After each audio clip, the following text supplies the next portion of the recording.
How to cancel a scheduled payment in Wells Fargo application. Hey everybody, if you also want to cancel your payment on Wells Fargo, the pending ones, you may follow up this step. So what you may do is first of all head over to Wells Fargo application and you should be finding this interface.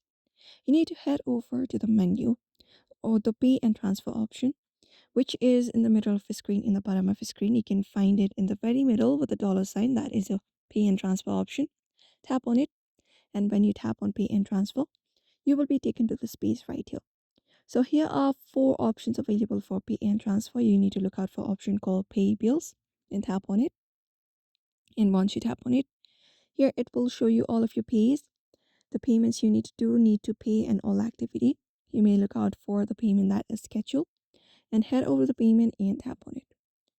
After that, here when you tap on the info of the payment, there you will be finding default account, and right below it you will be finding a recurring option.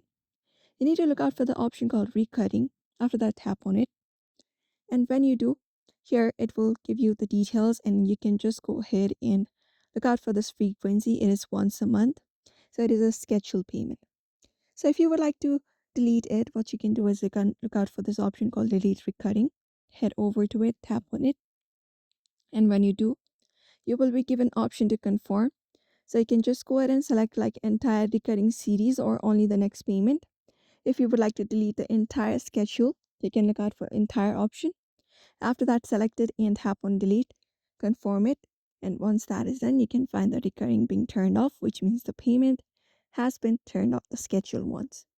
So that's it. You may follow up this method if you would like to do so. So therefore, I hope this video was helpful. Give it a thumbs up and subscribe for more tips and tutorials.